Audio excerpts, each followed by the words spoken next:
তো আজকে তোমাকে ফেভারিট হিস্ট্রি কিন্তু ক্লাস থাকে, আমি আগে বলে দিয়েছিলাম। তো দেখো কি বলছে হিস্ট্রিতে। এটা কিন্তু কন্টেম্পোরারি ওয়েস্টার্ন ফিলোসফি হিস্ট্রি কিন্তু পার্ট। তো দেখো কি বলছে, Frederick Wilhelm নিৎসকে 15 October two 1844, 25 August 19,000। তো ফেডেরিক নিৎসকে কিন্তু জন্মগ্রহণ করেছিলেন কবে, সালটা লিখে নেবে খাতায়। 1844 সালের 15 অক্টোবর। তিনি কিন্তু জার্মান ফিলোসফার ছিলেন, এগুলো কিন্তু লিখবে খাতায়।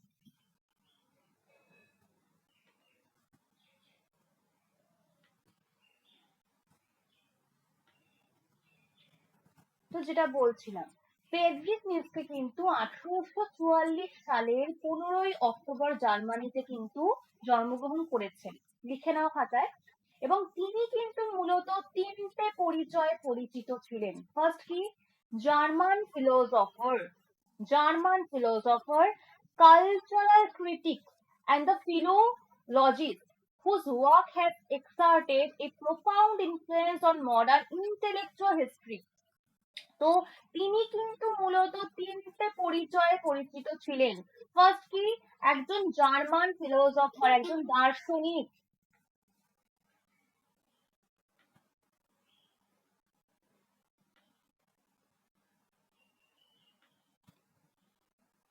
ফার্স্ট হচ্ছে দার্শনিক, জার্মান ফিলোসফার। দেন হচ্ছে কালচারাল ক্রিটিক, সাংস্কৃতিক সমালোচক। লিখে নাও এগুলো, সাংস্কৃতিক সমালোচক। অ্যান্ড দ্য ফিলোলজিস্ট, ভাষাবিদ বা ফিলোলজিস্ট। তিনি কিন্তু মূলত তিনটে পরিচয়ে পরিচিত ছিলেন, German philosopher, cultural critic and the philology. তো ফিলোলজি এটা বলতে কি বোঝানো হয়? ফিলোলজি বলতে কিন্তু বোঝানো হয় যে প্রাচীন ভাষা, সাহিত্য এবং সংস্কৃতির বৈজ্ঞানিক যে অধ্যয়ন, যে সাইন্টিফিক্যালি ব্যাখ্যা করা হয়, সেটাকে কিন্তু ফিলোলজি বলা হয়। ফিলোলজি, ফিলোসফি না, ফিলোলজি বলা হয়। প্রাচীন ভাষা, সাহিত্য, সংস্কৃতির বৈজ্ঞানিক অধ্যয়নকে কিন্তু ফিলোলজি বলা হয়। লেখা গেছে যেটা বললাম। তো তিনি হ্যাঁ আমি বলে দিচ্ছি, ফ্রেডরিক নিৎসকে কিন্তু তিনটে পরিচয় পরিচিত ছিলেন। ফার্স্ট লেখা হচ্ছে জার্মান ফিলোসফার, তিনি কিন্তু একজন জার্মান ফিলোসফার ছিলেন। সেকেন্ড হচ্ছে কালচারাল ক্রিটিক, সাংস্কৃতিক সমালোচক, সাংস্কৃতিক সমালোচক ছিলেন। স্ক্রিন দেখো, স্ক্রিন দেখে বানানটা লিখে নাও। কালচারাল ক্রিটিক, সাংস্কৃতিক সমালোচক। এবং ফিলোলজিস্ট, ফিলোলজিস্ট মানে কি, ভাষাবিদ, ভাষাবিদ ছিলেন তিনি, ফিলোলজিস্ট। Philologists whose work has exerted a profound influence on modern intellectual history। Philology বলতে কি বোঝানো হয়? ফিলোলজি বলতে এটাই বোঝানো হয় যে প্রাচীন ভাষা, সাহিত্য এবং সংস্কৃতির বৈজ্ঞানিক যে অধ্যয়ন, সাইন্টিফিক্যালি যে অধ্যয়ন, ফিলোলজি বলতে কিন্তু এটাকেই বোঝানো হয়। প্রাচীন ভাষা, সাহিত্য এবং সংস্কৃতির বৈজ্ঞানিক অধ্যয়নকে। এরপরে চলে আসবো তার কেরিয়ার নিয়ে কি বলা হচ্ছে। He began his career as a classical philologist before turning to philosophy. He become the youngest person ever to hold the chair of classical philology at the university of basil.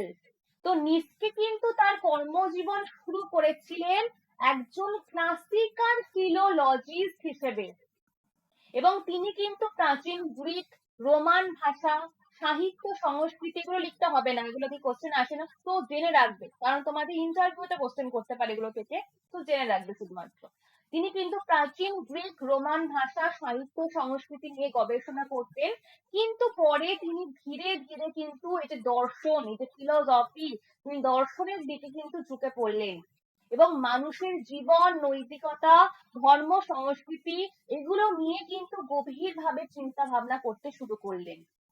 এবং 1869, একদম কম, 1869 সালে কিন্তু 24 বছর বয়সী, মাত্র তার যখন 24 বছর বয়স ছিল 1869 সালে, তিনি কিন্তু ইউনিভার্সিটি অফ বাসেল, এখানে কিন্তু তিনি ক্লাসিক্যাল ফিলোলজির প্রফেসর পদে নিযুক্ত হন। এত কম বয়সে কিন্তু প্রফেসর হওয়া যায় না, কিন্তু তিনি নিযুক্ত হয়েছিলেন ইউনিভার্সিটি অফ ব্যাসেলে। এবং এটা ছিল কিন্তু অসাধারণ, মানে তিনি অসাধারণ, মানে মানে পড়াশোনায় কিন্তু অসাধারণ ছিলেন। কারণ এত কম বয়সে কিন্তু কেউই মানে প্রফেসর হতে পারে না। তো তিনি কিন্তু সর্বকনিষ্ঠ, ইউনিভার্সিটি অফ ব্যাসেলে কিন্তু সর্বকনিষ্ঠ অধ্যাপক হিসাবে কিন্তু ছিলেন সেই সময়। এবং তিনি কিন্তু তার যখন তার 45 বছর বয়স ছিল, he কিন্তু suffered a collapse and afterward a complete loss of his mental faculties. নিজকে কিন্তু দীর্ঘস্থায়ী অসুস্থতার জন্য তার যে মানসিক মানসিক ভারসাম্যটাই কিন্তু হারিয়ে ফেলেছিলেন। তিনি কিন্তু মাত্র 45 বছর বয়সে তার মানসিক ভারসাম্যটাই হারিয়ে ফেলেছিলেন। এবং নিজকে যে মৃত্যু হলো কত সালে? 1900 সালে। এরপর যেটা বলছে দেখো, his writing spans philosophical polemics, poetry, cultural criticism, and the fiction while displaying a fondness for aphorism and irony. তো তিনি কিন্তু ওই যেখানে প্রফেসর পদে নিযুক্ত ছিলেন, তিনি কিন্তু দীর্ঘস্থায়ী অসুস্থতার জন্য 1879 সালে কিন্তু অধ্যাপকের পদটা ছেড়ে দেন। এবং তিনি পদত্যাগের পর কিন্তু তিনি একা, পুরোপুরি একা কিন্তু জীবনযাপন করতে শুরু করলেন। এবং তার গুরুত্বপূর্ণ যে রচনাগুলো তিনি যেগুলো লিখেছিলেন, সেগুলো কিন্তু সেই সময় প্রকাশ পায়। এবং এই সময় যে বিষয়গুলো নিয়ে তিনি কাজ করতেন,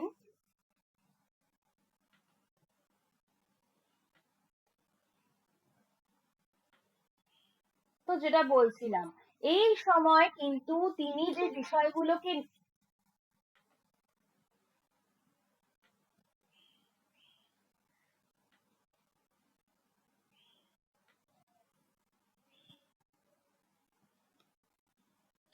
তিনি কিন্তু সেই সময় উবারমেন্স, এটা যদি তোমাদের কোশ্চেন আসে, সেটা কার দর্শনে বলা হয়, লিখে নাও।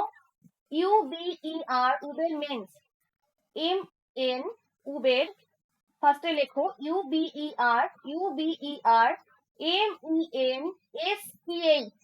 অতি মানবের ধারণা। এটা কার দর্শনে রয়েছে? এটা কিন্তু নিশ্চের দর্শনে, তোমাদের কোশ্চেন দেয় এখান থেকে। অতি মানব বা উবেরমেন্সের ধারণা কার দর্শনে রয়েছে? তিনি কিন্তু এই বিষয়গুলোকে নিয়ে কাজ করেছেন। অতি মানবের ধারণা, উবেরমেন্স, অ্যান্ড উইল টু পাওয়ার, ক্ষমতার ইচ্ছা। তিনি কিন্তু ধর্মের সমালোচনা করেছিলেন, নিশ্চে কিন্তু ধর্মের সমালোচনা করেছিলেন।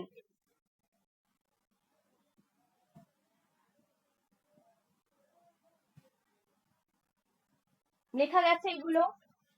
তো নিষ্কের জীবনকে কিন্তু তিনটে প্রধান পর্যায়ে ভাগ করা যায়। প্রথমে আমরা কি দেখলাম, একদম প্রারম্ভিক জীবনে, প্রথমে লিখে নেবে এগুলো, ফিলোলজিস্ট হিসেবে তার সাফল্য। প্রারম্ভিক জীবনে ফিলোলজিস্ট হিসেবে তার সাফল্য। এবং মধ্যবর্তী যে জীবনটায় তিনি কিন্তু গভীর অসুস্থতার মধ্যে গভীর দার্শনিক রচনাগুলো করেছিলেন। মেন্টাল ভাবে কিন্তু তার মেন্টাল লস হয়ে গেছিল, মানসিক ভারসাম্য কিন্তু হারিয়ে গেছিল তার মধ্যবর্তী যে পিরিয়ডটা ছিল। এবং শেষ জীবনে কিন্তু তিনি তার বোনের ওপর নির্ভরশীল হয়ে পড়লেন। তার জীবনটা কিন্তু পুরোপুরি সংগ্রামময় ছিল। এবং তার চিন্তাধারা কিন্তু এই জন্যই আধুনিক দর্শনে বিপ্লব সৃষ্টি করেছে।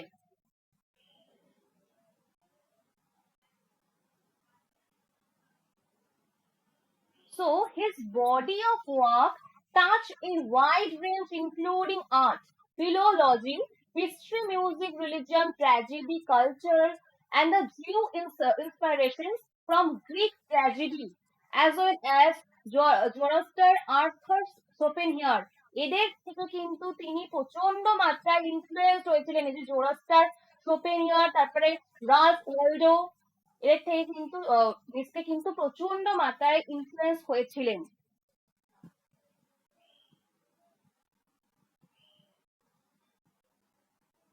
লিখে নাও এগুলো, যাদের থেকে ইনফ্লুয়েন্স হয়েছিলেন, তোমাদের নামগুলো দিয়ে কোশ্চেন আসতে পারে। এই এদের থেকে কিন্তু নিজকে ইনফ্লুয়েন্স হয়েছিলেন।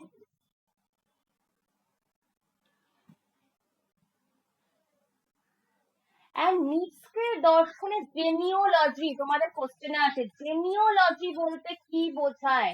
নিৎস্কের দর্শনে জেনিওলজি, না আমি নামটা বলে দিচ্ছি, লিখে নাও, GENEA GENEALOGY, জেনিওলজি। নিৎস্কের দর্শনে জেনিওলজির কনসেপ্ট কি?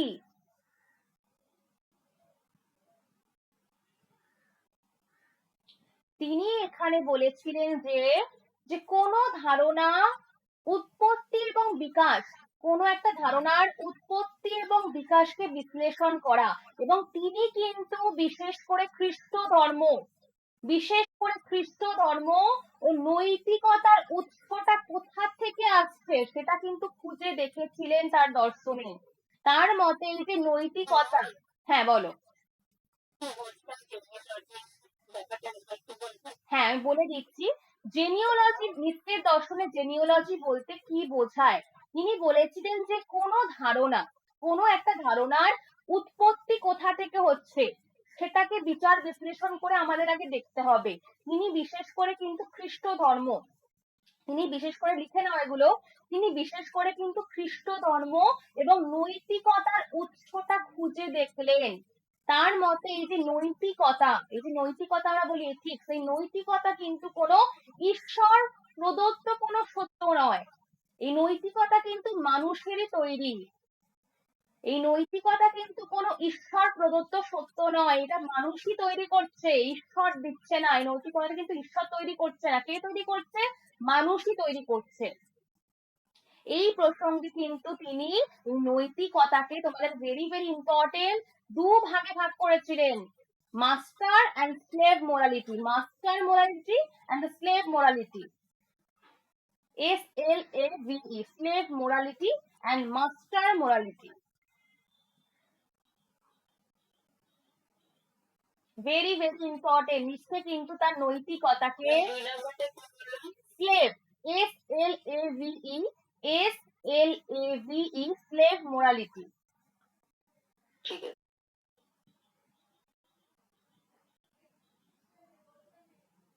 ওকে, তো এই দুই ভাগে ভাগ করেছেন, আমি এটা ফার্স্ট আজকে পড়াবো তো এখন আমি বলছি না এইটা। তারপরে দেখো কি বলছে, through her publish edition Nietzsche work became associate with fascism and Nazism. তো তিনি কিন্তু এই ফ্যাসিজম এবং ন্যাজিজম এই দুটো নিয়ে কিন্তু তার ওয়ার্কের পাবলিশ হয়েছিল, কিন্তু তিনি আসলেও কিন্তু ফ্যাসিজম এবং ন্যাজিজমের সমর্থন করেনি, এটা কিন্তু লিখে নেবে। নিচে কিন্তু ফ্যাসিজম এবং ন্যাজিজমকে সমর্থন করেনি, কিন্তু তার রচনাগুলোর মধ্যে কিন্তু এগুলো লেখা ছিল, কিন্তু পরবর্তীকালে এটা কিন্তু প্রকাশ পায় তিনি কিন্তু এগুলো সমর্থন করেনি।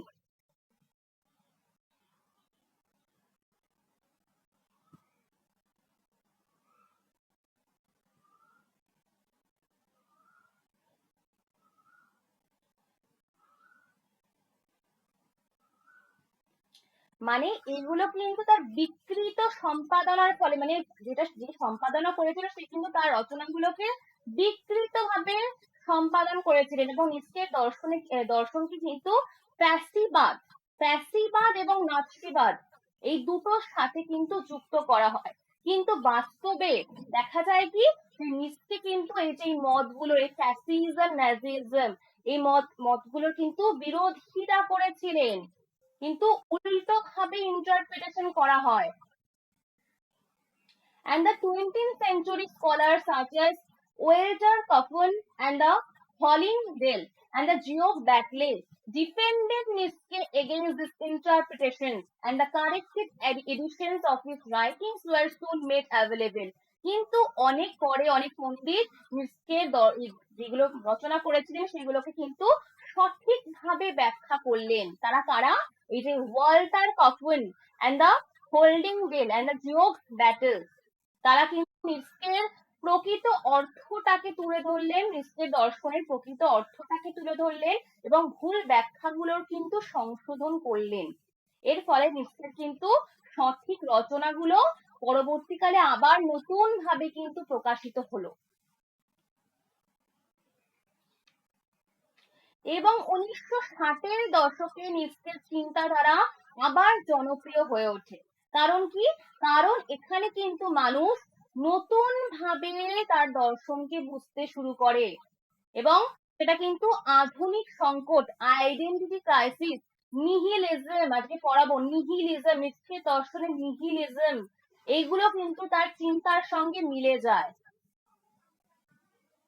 তাহলে নিচকের দর্শনে কিন্তু সব থেকে বেশি প্রভাব দেখা যায়, লিখে নেবে, নিচকের দর্শনে সব থেকে বেশি প্রভাব দেখা যায় কি কি?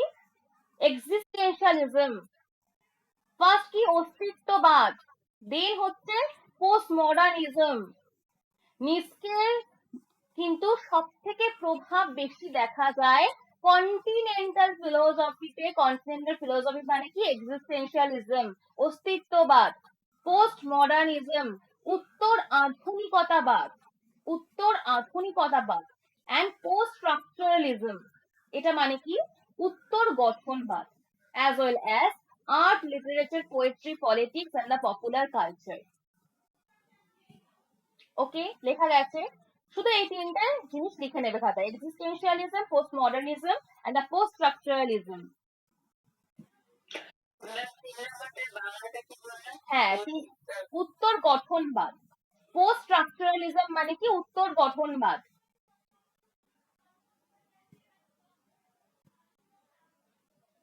এবং তার চিন্তা শুধুমাত্র দর্শনে সীমাবদ্ধ ছিল না, আর্ট, লিটারেচার, শিল্প, সাহিত্য, কবিতা, রাজনীতি, এগুলোতেও কিন্তু প্রভাব বিস্তার করেছিল।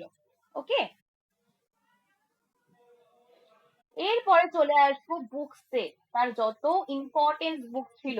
তো তোমরা এইভাবে পড়বে না, আমি তোমাদের বলে দিচ্ছি প্রথম বুকটা কোনটা, এইভাবে পরপর পড়বে। তো লিখে নেবে, নিৎসের প্রথম প্রকাশিত গ্রন্থের নাম, নিৎসের প্রথম প্রকাশিত গ্রন্থের নাম the birth of tragedy, the birth of tragedy, লেখো, the birth of tragedy out of spirit of music, the birth of tragedy out of spirit of music, এটা কিন্তু লিখে নেবে। নিৎসের প্রথম প্রকাশিত গ্রন্থের নাম the birth of tragedy out of spirit of music, মানে এই, ঠিক আছে? দ্য বার্থ অফ ট্র্যাজেডি, এটা ফুল নামটা আমি বলে দিলাম, the birth of tragedy out of spirit of music, প্রথম প্রকাশিত গ্রন্থ এটা 1872 সালে। কারণ তোমাদের কিন্তু নেক্সট সেটে এবার সাল দিয়ে কোশ্চেন আসছে যে কোনটা আগে হচ্ছে কোনটা পরে আসছে, তো এরকম ভাবে পড়লে হবে না, সাল অনুযায়ী পড়তে হবে। 1872 সালে, লেখো, এই গ্রন্থটা 1872 খ্রিস্টাব্দে প্রকাশিত হয় এবং এই গ্রন্থে কিন্তু নিশ্চয় গ্রিক সংস্কৃতি, গ্রিক সংস্কৃতি এই সম্পর্কে কিন্তু তার অভিমতটা ব্যক্ত করেছিলেন, গ্রিক সংস্কৃতি সম্বন্ধে। এরপর যে গ্রন্থটা প্রকাশিত হয়, লিখে নেবে, thoughts out of session, thoughts out of session, thoughts out of session.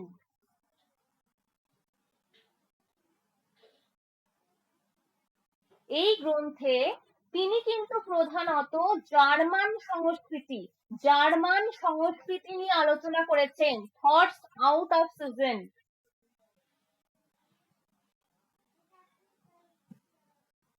এবং এই গ্রন্থে তিনি শোপেনহাওয়ারকে, শোপেনহাওয়ারকে, শোপেনহাওয়ারকে তার আদর্শ দার্শনিক হিসাবে উপস্থাপিত করলেন এই থটস আউট অফ সিজনে। এটা কিন্তু দ্বিতীয় প্রকাশিত গ্রন্থ। তারপরে 1878 খ্রিস্টাব্দে, 1878 খ্রিস্টাব্দে human all two, human all two, হ্যাঁ আমি বলে দিচ্ছি থটস আউট অফ সিজনের সালটা, 1 মিনিট।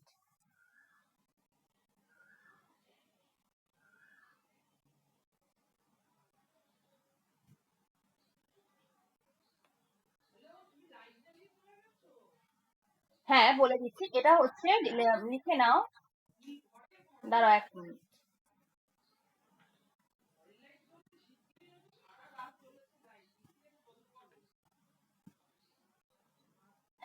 যেটা কি বলছিলাম, হ্যাঁ এইটা কিন্তু কবে লিখলেন, এটা কিন্তু 1873, ঠিক আছে, 1873 খ্রিস্টাব্দে লিখেছেন।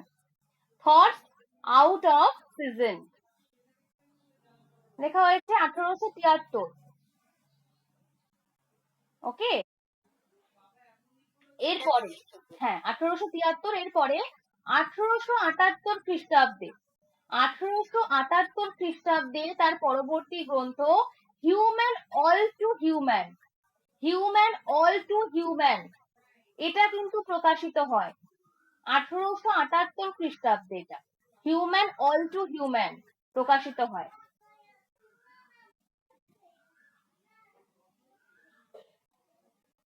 দেন লেখো 1881 খ্রিস্টাব্দে, 1881 খ্রিস্টাব্দে তার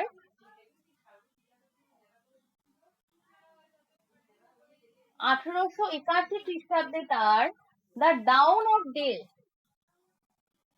the down off day, DAWN, the down, DAWN, the down off day, এই গ্রন্থটা প্রকাশিত হয় 1881 খ্রিস্টাব্দে, 1881 খ্রিস্টাব্দে।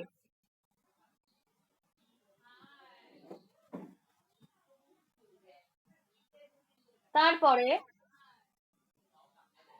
1882 খ্রিস্টাব্দে তার joyful wisdom, the joyful wisdom,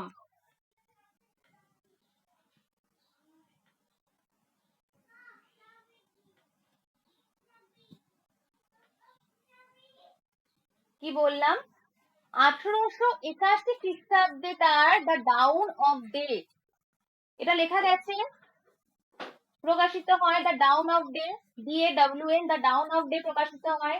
তার এক বছর পর কিন্তু মানে 1882 খ্রিস্টাব্দে প্রকাশিত হয় কি, the joyful wisdom, the joyful wisdom প্রকাশিত হয়। এরপর, এরপর যেটা প্রকাশিত হয় 1885 সালে, the spoke of Zarathustra, very very important book তার, দ্য স্পক, এই যে দেখো দেখো, the spoke on Zarathustra, the spoke on Zarathustra, the spoke on Zarathustra, এইটা কিন্তু 1885 সালে প্রকাশিত হয়।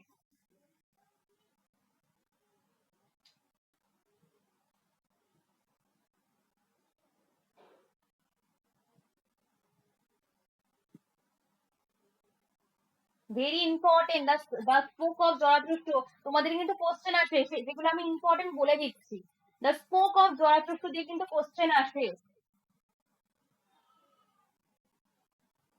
এরপর যে গ্রন্থটা প্রকাশিত হয় 1886 খ্রিস্টাব্দে, the beyond good and evil, very very important, the beyond good and evil, beyond good and evil, এইটা লিখে নাও, 1886 খ্রিস্টাব্দে প্রকাশিত হয়, very very important.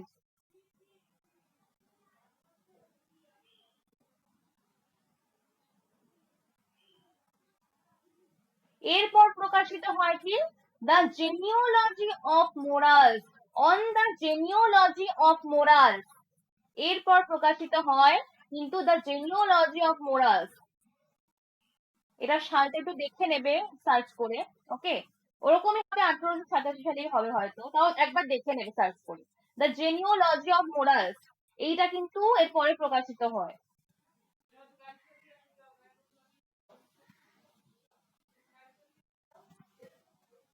Very very important এগুলো, যেই নামগুলো এখন বললাম এই তিনটে, the spoke of Zarathustra, beyond good and evil, and on the genealogy of morals, এই তিনটে দিয়ে আমি বেশি দেখেছি নিশ্চয় থেকে কোশ্চেন আসছে।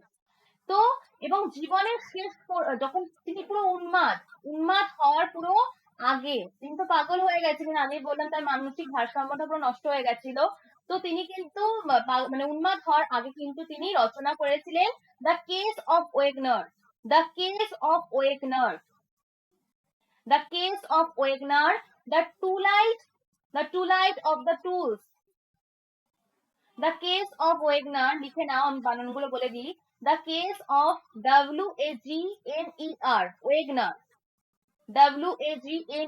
Wagner, the case of Wagner, the twilight, Twight, twilight, the twilight of the idols, IDOLS, the twilights of the idols, and the, এটা লেখো, অ্যান্টিক্রিস্ট, দ্য অ্যান্টিক্রিস্ট, উন্মাদ হওয়ার আগের মুহূর্তে এই গ্রন্থগুলো লিখেছেন তিনি, দ্য অ্যান্টিক্রিস্ট এটা। ওকে, তাহলে এই গ্রন্থগুলোর মধ্যে সব থেকে ইম্পর্টেন্স কোনগুলো? সবগুলোই পড়বে, বাট ইম্পর্টেন্স কোনগুলো পড়বে? দ্য স্পার্ক অন, এক মিনিট,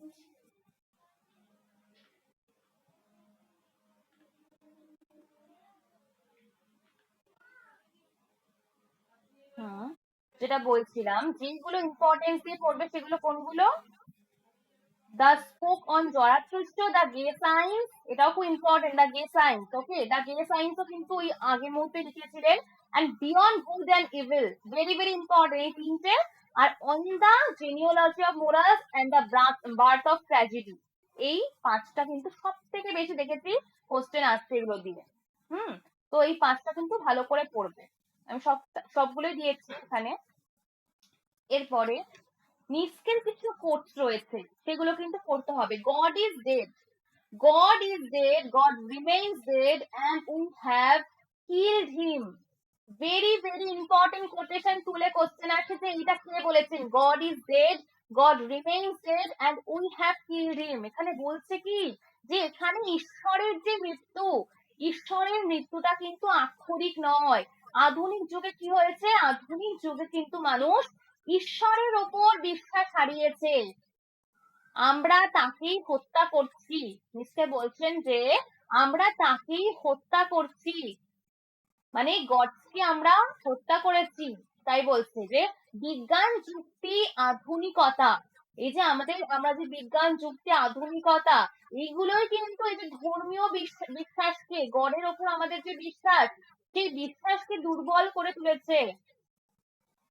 আমাদের নৈতিকতা এবং জীবনের অর্থ কিন্তু সংকটে পড়ছে, কারণ আমরা বিজ্ঞান যুক্তি আধুনিকতা এগুলোকে কিন্তু বেশি মূল্য দিচ্ছি।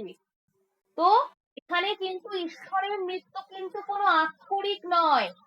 আধুনিক যুগে কিন্তু মানুষ ঈশ্বরের ওপর বিশ্বাস হারিয়েছে, কেন? কারণ মানুষ কিন্তু বিজ্ঞান যুক্তি আধুনিকতা এগুলোর ওপর কিন্তু মূল্য দিচ্ছে। তো এটার অর্থ কিন্তু সেটা।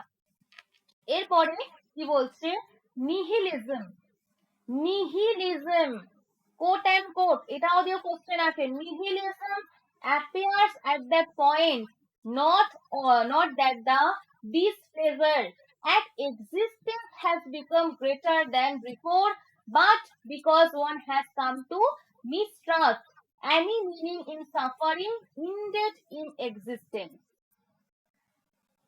এটা বলতে কি বোঝানো হয়েছে, নিহিলিজম, এখানে কিন্তু বলছে লিখতে যে মানুষ কিন্তু কষ্টে বিরক্ত হয় না, বরং কষ্টের কোনো অর্থই নেই, এটাই হচ্ছে সমস্যা। আগে মানুষ কিন্তু কষ্টকে, তার যে কষ্ট হতো সেখানে কিন্তু তিনি ধর্মীয় অর্থে ব্যাখ্যা করত, কিন্তু সেই ধর্মীয় অর্থকেই কিন্তু এখন মানুষ বিশ্বাস করে না। ওকে, তো নিহিলিজম এই কনসেপ্টটা কিন্তু নিষ্কের দর্শনে রয়েছে, মানুষ কিন্তু সাফার করে সব সময়। এটা আমি বোঝাবো, আজকের কনসেপ্ট আমি রেখেছি, অনেক ভাস্টে রয়েছে নিহিলিজমের কনসেপ্ট, সেখানে আমি পুরোটাই বোঝাবো ভালো করে।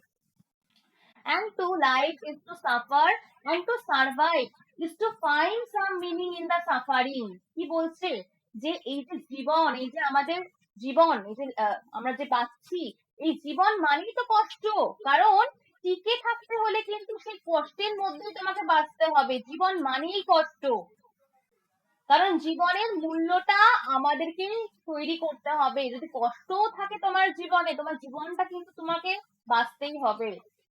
তো to live is to suffer, মানে জীবন আছে মানেই তুমি সেখানে সাফার করবে, কষ্ট পাবে। And that which does not kill us make us stronger, তাহলে এখানে কি বলছে যে জীবনের কষ্ট, আমাদের যে কষ্টগুলো দেয়, সেই কষ্ট এবং বিপদ, যদি আমাদের এই কষ্ট এবং বিপদ আমরা মানে সম্মুখীন হই, আমাদের কিন্তু সেগুলো কি করে, স্ট্রঙ্গার করে, শক্তিশালী করে। আর এবং এই যে সংগ্রাম করে আমি চলছি, এই সংগ্রাম করে চলাই কিন্তু আমাদের উন্নতির মাধ্যম। আমরা যত সংগ্রাম করব তত বেশি কিন্তু উন্নতিও পাবো। যত বেশি যে বেশি মানে মানে সংগ্রাম করে যাচ্ছে জীবনে, সে কিন্তু সব থেকে বেশি উন্নতি লাভ করতে পারবে। সেটাই বলছে, মানে খুব আমাদের জীবনের সাথে জড়িত এগুলো। And he who has a why to live can bear almost anyhow. এটা বলতে কি বোঝাচ্ছে, he who has a why to live can bear almost anyhow. এটা মানে কি, যে যদি তোমার জীবনে একটা স্পষ্ট উদ্দেশ্য থাকে, তোমার জীবনে কোনো লক্ষ্যই নেই, তাহলে তুমি বাঁচতে পারবে না। তোমার জীবনে একটা স্পষ্ট উদ্দেশ্য থাকতে হবে, তাহলে তুমি যে কোনো কষ্ট, সমস্যা, দুঃখ, তোমার জীবনে যাই আসুক না কেন, যে কোনো কষ্ট, সমস্যা, দুঃখ, সেগুলো কিন্তু তুমি সহ্য করতে পারবে, যদি তোমার জীবনে একটা স্পষ্ট উদ্দেশ্য থাকে। তাহলেই কিন্তু তুমি তোমার কষ্ট, সমস্যা, দুঃখ এগুলোকে কিন্তু বিয়ার করতে পারবে বা সহ্য করতে পারবে। and better know nothing than half know many things. এটা বলতে কি বোঝাচ্ছে, better know nothing than half know many things। তোমাদের যে কোনো একটা কোটেশন দিয়ে বললো যে এটা কার দর্শনে রয়েছে, তো এগুলো সব পড়তে হবে। বলছে কি, যে নিশ্চয় বলছে যে অর্ধেক জ্ঞান, তোমার মধ্যে যদি অর্ধেক জ্ঞান থাকে সেটা কি বিপদজনক হয়ে যায়। নিচকে বলে যে ভুল বা অসম্পূর্ণ জ্ঞানের চেয়ে অজ্ঞতা ভালো। তোমার মধ্যে যদি ভুল বা অসম্পূর্ণ জ্ঞান থাকে, তার চেয়ে কিন্তু অজ্ঞতাটাই ভালো, এটা বললো। তারপরে কি বলছে, দ্য চার্ম অফ নলেজ। তোমরা লিখতে পারছো তো যা যা বলছি আমি? লেখা যাচ্ছে তো?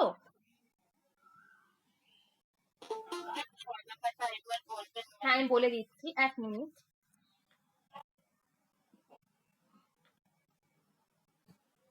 আজকে আমি একটুখানি মানে তাড়াতাড়ি, মানে সবাই দেরি করে জয়েন করছি, তোমরা, আমার একটুখানি প্রবলেম আছে বলে আজকে আমি 10:30 থেকে করেছি। সরি, মানে আমি সরি চেয়ে নিচ্ছি, কারণ আমারই ভুল এটা, আগে বলে দিলেই ভালো করতাম এটা। তো যেটা বলছিলাম, হ্যাঁ, 6 নম্বরটা, তোমরা প্লিজ একটু রেকর্ডিংটা আজকের জন্য একটু শুনে নিও।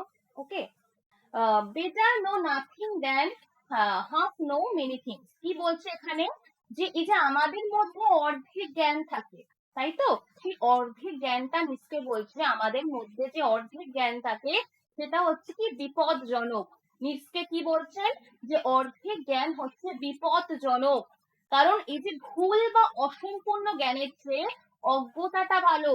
যদি আমরা ভুল জানি বা অসম্পূর্ণ কোনো কিছুকে জানি, সেটা হচ্ছে আমাদের অজ্ঞতা, আমাদের মধ্যে অজ্ঞতা থাকাটা ভালো।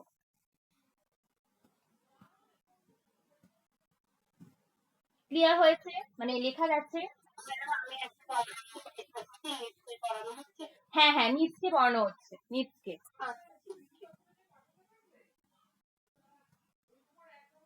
বেশি কিছু পড়ায়নি, একদম মানে বইগুলোর নাম পড়িয়েছি আর কোর্স গুলো পড়াচ্ছি, এখনো বেশি কিছু মানে মূল জায়গায় যাইনি এখনো, ঠিক আছে, সেগুলো আমি আসছি।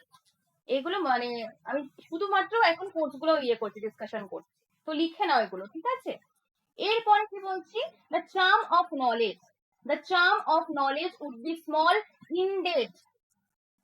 তো এখানে কি বলছি নিচকে, যে জ্ঞান অর্জন করা সহজ নয়, জ্ঞান অর্জন করা সহজ নয়, কারণ এতে আমাদের বিভিন্ন ধরনের ভুল, ব্যর্থতা, লজ্জা, এই জিনিসগুলোকে অতিক্রম করতে হয়। এবং যদি তুমি সংগ্রাম করো, এই জ্ঞানের সৌন্দর্য কি হবে, সংগ্রাম করেই তুমি পাবে। জ্ঞান অর্জন করা কিন্তু সবার পক্ষে সম্ভব হয় না, জ্ঞান অর্জন করা সবার পক্ষে সম্ভব নয়, জ্ঞান অর্জন করা সহজ নয়। লজ্জা, ভুল, ব্যর্থতা এগুলোকে সবসময় অতিক্রম করতে হয়, তারপরে ঠিক মানে সেরকম রকম জ্ঞান কিন্তু অর্জন করতে পারবে। এবং এই জ্ঞানের সৌন্দর্য কিন্তু সংগ্রামের মধ্য দিয়েই হবে, তুমি যদি সংগ্রাম করতে পারো।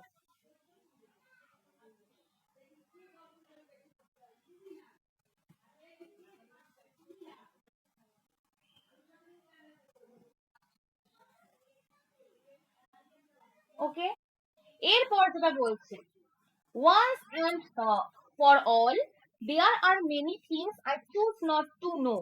সবকিছু জানা কিন্তু জরুরি নয়, এমন কেউ হতে পারে না যে সবকিছু সে জানবে।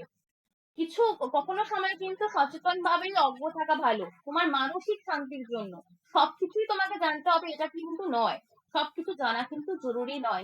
কি বললে, সবকিছু জানা জরুরি নয়, কিছু সময় তোমাকে সচেতন ভাবে কিছু বিষয় নিয়ে অজ্ঞ থাকাই ভালো, তোমার মানসিক শান্তির জন্য। সবকিছু জানতে গেলে তুমি পাগল হয়ে যাবে, সেটাই বলছি। এরপর, there are no facts only interpretations. There are no facts only interpretations.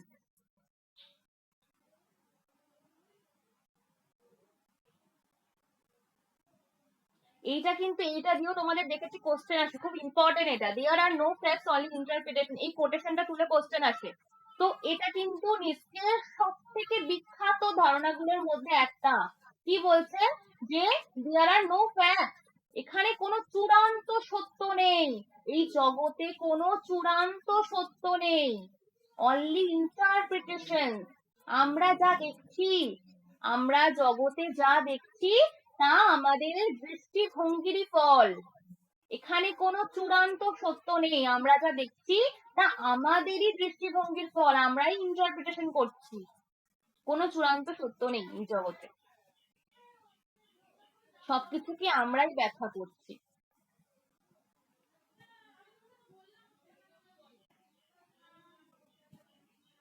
হয়েছে, লেখা হয়েছে সবার? এরপরে যে কি ওয়ার্ডস গুলো আমি দিয়েছি, জাস্ট কি ওয়ার্ডস গুলো, গড ইজ ডেড, এটা কিন্তু ইম্পর্টেন্ট, নিষ্কের দর্শনে কিন্তু ঈশ্বর মৃত। নিষ্কে কি বলেছিলেন যে আধুনিক যুগে মানুষ ঈশ্বর এবং ধর্মীয় বিশ্বাসের ওপর আস্থা হারিয়েছেন, ফলে এটি নৈতিকতা এবং জীবন কিন্তু অর্থ সংকটে পড়ছে। এরপরে যেটা মাস্টার মোরালিটি, স্ল্যাব মোরালিটি, এগুলো কিন্তু নৈতিকতা, যখন নৈতিকতা নিয়ে আলোচনা করেছেন এইগুলো কিন্তু তিনি বলেছেন মাস্টার মোরালিটি, স্ল্যাব মোরালিটির কথা। দেন হচ্ছে nihilism, very very important concept nihilism, তোমাদের কিন্তু এখান থেকে কোশ্চেন আসে, nihilism and critique of enlightenment and will to power, এগুলো কিন্তু তোমাদের যে সিলেবাস নেক্সট সেটে তোমাদের কিন্তু এটাই রয়েছে, এগুলোই রয়েছে। তো আজকে আমি চলে আসবো first concept, god is dead. ভালো করে বুঝবে, গড ইজ ডেড এর concept. God is dead is one of Nietzsche's most famous philosophical statements. It does not mean that God has physically died. তাহলে এটার মূল বক্তব্য কি, যে গড ইজ ডেড এটা কিন্তু কোনোভাবেই ঈশ্বরের যে বাস্তব মৃত্যু এইরকম কিন্তু বোঝায় না, বরং কি বোঝায়, এটা কিন্তু নিশ্চের দার্শনিক বা সাংস্কৃতিক ঘোষণা ছিল। ওকে, তো আধুনিক সমাজে ঈশ্বরে কিন্তু বিশ্বাসের শক্তি কমে গেছে, কারণ আমি এটা কি বলেছিলাম, কেন নিশ্চয়ই গড ইজ ডেড এই কথাটা বললে, কারণ বিজ্ঞান এবং যুক্তি, আধুনিক যুগে যে আমাদের এই যুগ, এই আধুনিক যুগে কিন্তু সায়েন্স এবং রিজন, যুক্তি এতটাই বেশি উন্নত হলো, মানুষ তো এই যে প্রাকৃতিক ঘটনার ব্যাখ্যা ধর্ম ছাড়াই করতে শিখলো, ফলে কিন্তু ধর্মের প্রয়োজনীয়তা কমে গেল। এই যে গডের কনসেপ্ট কেউ বিশ্বাসই করছি না, আমরা সবসময় সায়েন্স যা বলতে তাই করছি। তো বিজ্ঞান এবং যুক্তির উত্থানের ফলে কিন্তু এটা ফার্স্ট হলো। দেন আগে মানুষ কিন্তু বিশ্বাস করতো, মানে সবকিছু কিন্তু বিশ্বাসের উপর, ফেইথের উপর নির্ভর করতো। ফেইথ মানে কি, বিশ্বাস। আগে মানুষ কিন্তু ফেইথের উপর নির্ভর করতো, কিন্তু এখন কি করছে, এখন কিন্তু তারা লজিক, এই যুক্তির উপর নির্ভর করে, এর ফলে কিন্তু ধর্মীয় কর্তৃত্বটা পুরোপুরি দুর্বল হয়ে যায়।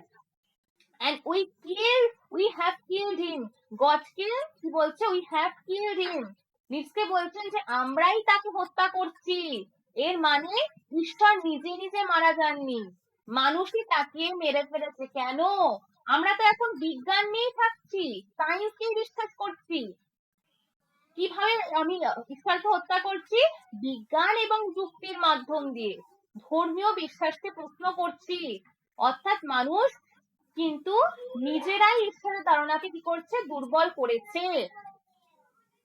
ক্লিয়ার হয়েছে এইটুকুনি? এইটুকুনি ক্লিয়ার হয়েছে?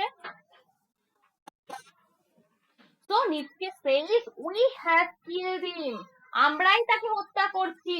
This means humans themselves cause this decline by using reason and science, যুক্তি এবং বিজ্ঞানের মাধ্যম দিয়ে। And the weakness belief in God. এই যুক্তি এবং সায়েন্স নিয়ে যখন আমরা কথা বলছি, তখন তখন তো সেখানে কোনো গডকে আমরা কি করে মানবো? গডকে তো আমি দেখতেই পাচ্ছি না, চোখেই তো দেখতে পাচ্ছি না। সায়েন্সকে কি করে প্রুফ করবো আমি গডকে? প্রুফ করা কি যায়? যায় না। কিন্তু সায়েন্স এবং যুক্তির মাধ্যম দিয়ে কিন্তু গডকে কখনোই প্রুফ করা যায় না। সেই জন্য কিন্তু আমরাই, ঈশ্বর কিন্তু নিজে নিজে মারা যায়নি, মানুষই কিন্তু ঈশ্বরকে মেরে ফেলেছে। And earlier God was the source of morality and truth. আগে কিন্তু গডই হচ্ছে কি নৈতিকতা এবং সত্যতা ছিল কি গড। এবং এখানে কি বলছে দেখো, people believe right and wrong came from God. তো এখানে কিন্তু মানে এখন আমরা যে সায়েন্স এবং সবকিছু যুক্তি বুদ্ধির দ্বারা বিচার করছি, এখানে কিন্তু গডকে মানলে সবটাই কিন্তু রং হয়ে যাচ্ছে। আগে কিন্তু আমরা গডকে বিলিভ করতাম, গডকে আমি সবকিছু সত্যই হচ্ছে গড এবং গডই হচ্ছে নৈতিক, সবকিছু কিন্তু গডকে দিয়ে আমরা মানতাম। কিন্তু যখনই এই চলে আসলো সায়েন্স এবং যুক্তি বুদ্ধির দ্বারা যখন আমি বিচার করছি, আমরা কিন্তু গডকে পাচ্ছি না। তাহলে ঈশ্বর ছিল কিন্তু নৈতিকতার উৎস এবং এই যে ভালো মন্দ, এই যে রাইট এন্ড রং, এই যে ভালো মন্দ, এইটা কিন্তু নির্ধারণ করা হতো কিসের দ্বারা? গডের দ্বারা। কিন্তু এখন ঈশ্বরের প্রভাবটা কমে গেলেও সেই নৈতিক ভিত্তিটাও কিন্তু ভেঙে পড়ছে। ফলাফল কি হচ্ছে? যে মানুষ জানে না যে কোনটা তার সঠিক, কোন কাজটা তার সঠিক আর কোন কাজটা তার ভুল। এর ফলে কিন্তু একটা সংকট তৈরি হচ্ছে। এই অবস্থার ফলেই কিন্তু উদ্ভব হচ্ছে কি? This creates a condition called nihilism. এই অবস্থার ফলেই কিন্তু সৃষ্টি হচ্ছে কি? নিহিলিজম। মানুষ জানছে না যে তার কোনটা করা সঠিক, কোনটা করা ভুল, এবং মূল্যবোধের একটা সংকট তৈরি হচ্ছে। এবং এই অবস্থার ফলেই সৃষ্টি হচ্ছে কি? নিহিলিজম। নিহিলিজম মানে কি? Nihilism means life appears meaningless and empty. লিখে নেবে, nihilism means life appears meaningless and empty. যে জীবনের কোনো চূড়ান্ত অর্থ নেই। জীবন, নিহিলিজম কি বলছে? যে এই যে আমাদের জীবন, এই জীবনের কোনো চূড়ান্ত অর্থ নেই, কোনো কিছু স্থির নেই, এখানে কোনো সত্য মূল্য নেই, বরং মানুষ এখানে শূন্যতা অনুভব করছে। জীবনের উদ্দেশ্য কি আছে? কিচ্ছু নেই, জীবনের উদ্দেশ্য হারিয়ে ফেলছে। একটা এক্সিস্টেন্সিয়াল ক্রাইসিস দেখানো হচ্ছে এখানে, অস্তিত্বগত সংকট। এই সংকটের ফলে মানুষের মধ্যে বিভ্রান্তি, হতাশা, উদ্দেশ্যহীনতা, আমার কোনো উদ্দেশ্য নেই। মানুষ প্রশ্ন করতে শুরু করে যে আমি কেন বেঁচে আছি, জীবনের অর্থ কি? তো নিশ্চি কিন্তু এই সমস্যাগুলো ফেস করেছেন, ওকে, এবং এর সমাধানটাও কিন্তু নিশ্চয় দিয়েছিলেন। তিনি বলেন যে এটাই হচ্ছে একটা অপরচুনিটি, যে তুমি যে সমস্যাগুলো ফেস করছো, কেন? কারণ এই যে পুরনো যে জিনিসগুলো সেগুলো তোমার মধ্যে ধ্বংস হচ্ছে, নতুন মূল্য তৈরি করার একটা সুযোগ আসছে, নতুন মূল্যবোধ সৃষ্টির প্রয়োজন রয়েছে। কেন? এখন মানুষকে কিন্তু নিজেরাই, তুমি তোমার নিজের মূল্যবোধটা তৈরি করতে হবে, কেউ এসে তোমাকে করে দেবে না, তোমার নিজেরটা নিজেকেই করতে হবে। নিজের জীবনের অর্থ নিজেকেই নির্ধারণ করতে হবে। এটাকেই নিশ্চয় কিন্তু বলছে সেলফ ক্রিয়েশন অফ ভ্যালুস। নিজের জীবনের অর্থ তোমাকে নিজেই নির্ধারণ করতে হবে, অন্য কেউ এসে করবে না। এবং এটাকেই নিশ্চয় কি বলছেন? Self creation of values. এবং এই সেলফ ক্রিয়েশন অফ ভ্যালুস কিন্তু নিচকের উবের মেন্স, লিখে নেবে, উবের মেন্স অর অতি মানব, এই অতি মানবের যুক্তির সাথে কিন্তু সম্পর্কিত। এই সেলফ ক্রিয়েশন অফ ভ্যালুস লিখে নাও, মিসকের সেলফ ক্রিয়েশন অফ ভ্যালুস। এখানে দেখো দিয়েছে এটা, human must now create their own value, তোমাকে নিজের ভ্যালুটা তোমাকেই ক্রিয়েট করতে হবে। and this idea is connected to Ubermensch or অতি মানবের ধারণা। সেলফ ক্রিয়েশন অফ ভ্যালুস, এই ধারণাটা কিন্তু কার সাথে কানেক্টেড? উবেরমেন্সের সাথে কানেক্টেড, আর অতি মানবের ধারণার সাথে কানেক্টেড। তো এই উবেরমেন্স কি, এই অতি মানবের ধারণা কি? যে নিজের মূল্যটা তুমি তৈরি করবে, সমাজ বা ধর্মের ওপর নির্ভর করে না। নিজের মূল্যটা নিজেই তুমি তৈরি করবে, সমাজ বা ধর্মের ওপর নির্ভর করবে না। তুমি কারোর ওপর নির্ভর করবে না, সমাজ বা ধর্মের ওপর নির্ভর করবে না, তুমি নিজেই নিজের মূল্যটাকে তৈরি করবে। এবং এর ফলে কি হবে? তুমি শক্তিশালী হয়ে উঠবে এবং তুমি কিন্তু কারোর ওপর ডিপেন্ডেন্ট করবে না, তুমি কিন্তু নিজেই সবটা করতে পারবে। So self creation of values কে তিনি উবেরমেন্সের সাথে কিন্তু কানেক্ট করলেন। and thus God is dead means the end of old beliefs, তোমার মধ্যে যে ওল্ড পুরনো যে বিশ্বাসগুলো ছিল সেগুলো কিন্তু ধ্বংস হয়ে যাবে। and the beginning of self created meaning, তুমি নিজেকে নিজে কিন্তু ক্রিয়েট করতে শুরু করবে, তুমি কারোর ওপর ডিপেন্ড হবে না, তুমি সমাজ ধর্মের দ্বারা চালিত হবে না। তো গড ইজ ডেড মানে কি বললাম? যে পুরনো ধর্মীয় বিশ্বাসের সমাপ্তি হবে এবং নতুন, একই সাথে কি হবে? তোমার মধ্যে নতুন মূল্যবোধ, তুমি নিজেকে সেলফ ক্রিয়েট করতে শুরু করবে, মানুষের স্বাধীনতার উত্থান হবে, প্রত্যেকটা মানুষের নিজের ফ্রিডম থাকবে। ক্লিয়ার হয়েছে কি বললাম? সবাই বুঝতে পেরেছো এই কনসেপ্টটা? গড ইজ ডেড কেন আছে? হ্যাঁ হ্যাঁ আমি বলে দিচ্ছি। এখানে কি বলছে? The god is dead means the end of old beliefs and the beginning of self created meaning. তো গড ইজ ডেড মানে কি?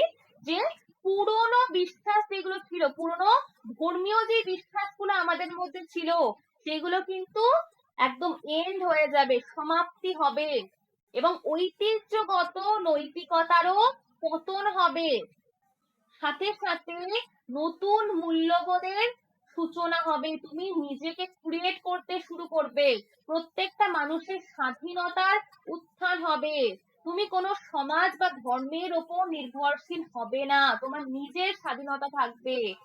সেলফ ক্রিয়েটেড মিনিং, নিজেকে তুমি ক্রিয়েট করবে, তুমি কারোর ওপর নির্ভর করবে না।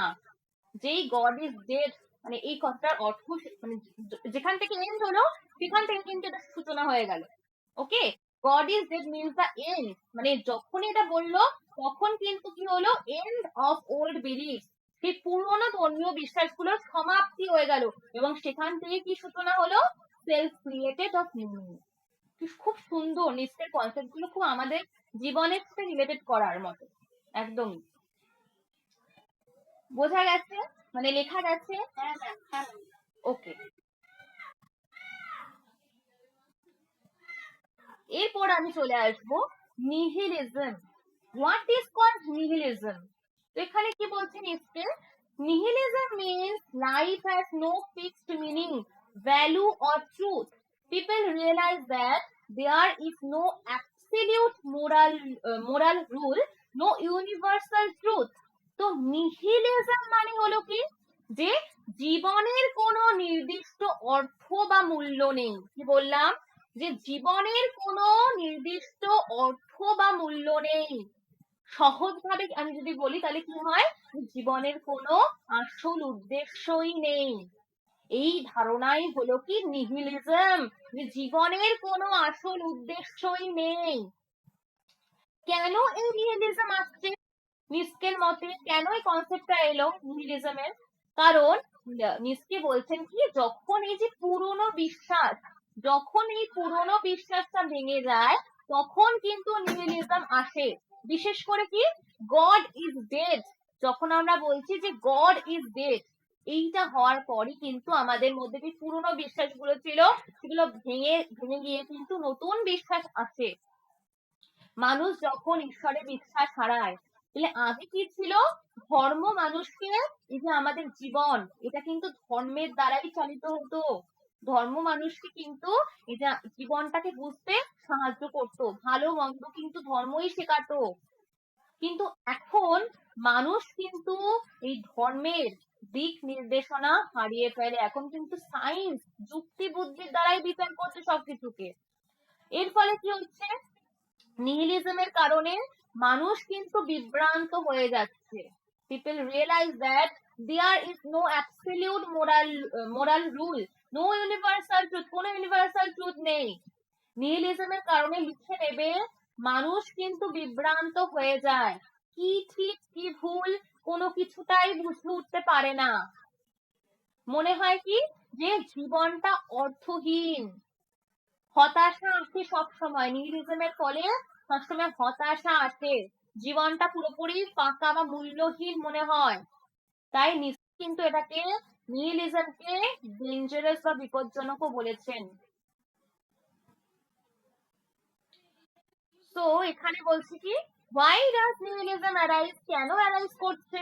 In the past people depended on religion and God. দেখো, যখন আমরা মানে অতীতে কিন্তু বেশিরভাগই সবসময় যে ধর্ম, ঈশ্বর, এগুলোর ওপর মানুষ কি করতো, নির্ভর করে থাকতো।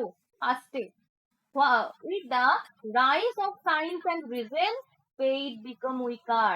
কিন্তু যখন এই যে সায়েন্স, এই যে বিজ্ঞান এবং যুক্তি যখন আসলো, এখন যে এসেছে সায়েন্স এবং রিজনের উপরে আমরা সবটা বিলিভ করি, তখনই কিন্তু এই যে ফেথ, এই যে ধর্ম, এটা কিন্তু উইকার হয়ে যায়। এখন কেউ বিশ্বাস করতে চায় না, যেখানে সে প্রুফ পায় না, প্রুফ না পেলে বিশ্বাস করতে চায় না। So Nietzsche said, God is dead. Belief in God has declined. তো এখানে কিন্তু সেই জন্যই বলা হয় কি, গড ইজ ডেড, মানুষ কিন্তু ঈশ্বরে বিশ্বাস হারায়। As a result, people feel that life has no meaning. This condition is called nihilism. তো এখানেই কিন্তু কি বলা হয়, যে লাইফের কোনো মিনিং নেই, মানুষ কিন্তু তার দিক নির্দেশনা এটা কিন্তু হারিয়ে ফেলে, এবং মানুষের জীবনটা পুরো অর্থহীন মনে হয়, এবং এই কন্ডিশনটাকে বলা হয় কি, নিহিলিজম। সো নিহিলিজমের কারণে মানুষ কিন্তু বিভ্রান্ত হয়ে যায়। লিখবে এগুলো, কি ঠিক কি ভুল এগুলো কিন্তু বুঝতে পারে না, জীবনের অর্থহীনতা অনুভব করে, মনে হয় কি, যে কিছুই গুরুত্বপূর্ণ নয়, সবকিছুই খারাপ লাগছে, আমার কিছুই ভালো লাগছে না, হতাশা আসছে সবসময়, জীবনটা মনে হচ্ছে ফাঁকা বা মূল্যহীন মনে হচ্ছে। এবং এটাকেই কিন্তু নিশ্চয় বলছে কি, ডেঞ্জারাস, বিপজ্জনক বলছেন। কিন্তু এটা কি শুধুমাত্রই খারাপ? নিশ্চয় কিন্তু বলেন যে নিহিলিজম শুধুমাত্র খারাপ নয়, এটা হলো কি, একটা পরিবর্তনের ধাপ, একটা ট্রানজিশন স্টেজ। এটা আসেই, সব মানুষের মধ্যেই আসে, এটা কিন্তু একটা ট্রানজিশন স্টেজ। তো নিহিলিজম কেন দরকার? এখানে কিন্তু পুরোনো মূল্য যে ভ্যালু গুলো সেগুলো কিন্তু ভেঙে দেয়, নতুন কিছু ভাবার সুযোগ করে দেয় মানুষের মধ্যে। কারণ তুমি যদি তোমার পুরোনো জিনিসগুলো না ভাঙতে পারো, নতুন কিছু কোনোদিনও তোমার মধ্যে সৃষ্টি হবে না, নতুন কিছু তৈরি করতেই পারবে না তুমি এই পুরোনো জিনিসগুলো না ভাঙলে। তাহলে এখানে মানুষকে কি করতে হবে, মানুষকে কিন্তু নিজেরাই নিজের জীবনে অর্থটাকে তৈরি করতে হবে। তুমিই ঠিক করবে তোমার জন্য কোনটা ভালো কোনটা খারাপ, এবং তোমার জীবনের উদ্দেশ্য কি, তুমি কি করতে চাও। একটা কিছু আছে, তারা দিক নির্দেশ মানে জানেই না যে কি করতে হবে, সে এইটা পড়ছে ওইটা পড়ছে, মানে সে কোন দিকেই ফোকাস করছে না, তো আলটিমেট তার কিছুই হবে না। তো ওরকম কিন্তু দিক নির্দেশ না হয়ে তুমি নিজেই ঠিক করবে যে তোমার জন্য কোনটা ভালো কোনটা খারাপ খারাপ, জীবনের উদ্দেশ্যটা কি তোমার, সেটা তুমি নিজেরটা নিজেই ঠিক করবে। তাই নিহিলিজম যদি একদিকে ক্রাইসিসও হয়, অন্যদিকে তোমার মধ্যে একটা অপরচুনিটি এনে দিচ্ছে, একটা সুযোগ এনে দিচ্ছে। তাহলে নিহিলিজম বলতে কি বলছে, জীবনের অর্থ নেই। এটা আসছে কখন, তোমার মধ্যে যখন পুরোনো বিশ্বাসগুলো ভাঙে, তোমার মধ্যে যে হতাশা আসছে, বিভ্রান্তি আসছে, এবং কি হয় এগুলো আসলে নতুন কিছু সুযোগ তৈরি করে দিচ্ছে। এবং তুমি এর সমাধান কিভাবে খুঁজবে, নিজের মূল্যটা নিজেই তৈরি করবে। তোমার জন্য কোনটা ভালো, তোমার জন্য কোনটা খারাপ, তোমার জীবনের আসল উদ্দেশ্যটা কি তুমি নিজে ঠিক করবে। সমাজ বা ধর্মের উপর তুমি কোনো মানুষের উপর নির্ভর করে সেটা ঠিক করবে না। ক্লিয়ার হয়েছে? কনসেপ্ট ক্লিয়ার হয়েছে নিহিলিজমের? ওকে, এরপরে আমি চলে আসবো মোরালিটি।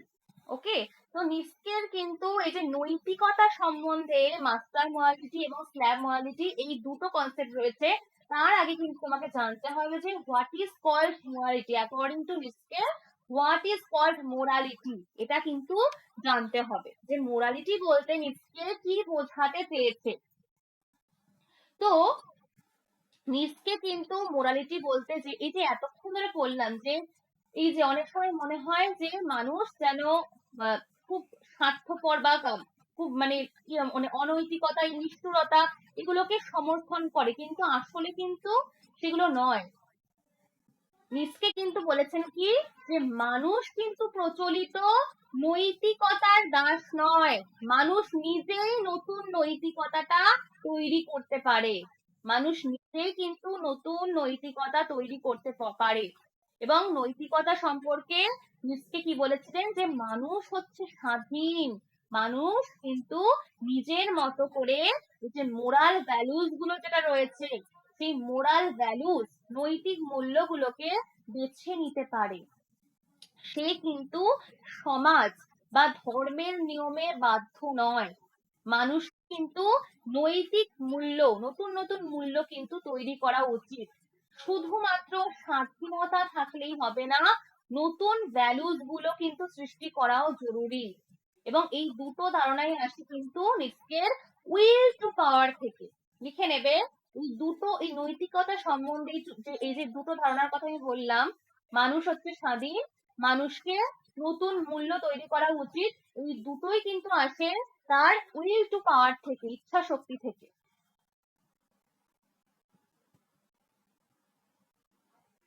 তো নিশ্চয়ের মতে এই নৈতিকতা, এই যে মোরালিটি, এটা কিন্তু একটা সম্প্রদায় বা সমাজকে টিকিয়ে রাখার নিয়ম। নৈতিকতা মানে কি, একটা সোশ্যাল কাস্টম। এইটা তৈরি হচ্ছে কিন্তু, এই যে নৈতিকতা, এটা তৈরি হচ্ছে কিন্তু সমাজের প্রয়োজন অনুযায়ী। নিস্কের মতে এইটা তৈরি হচ্ছে কিভাবে, সমাজের প্রয়োজন অনুযায়ী।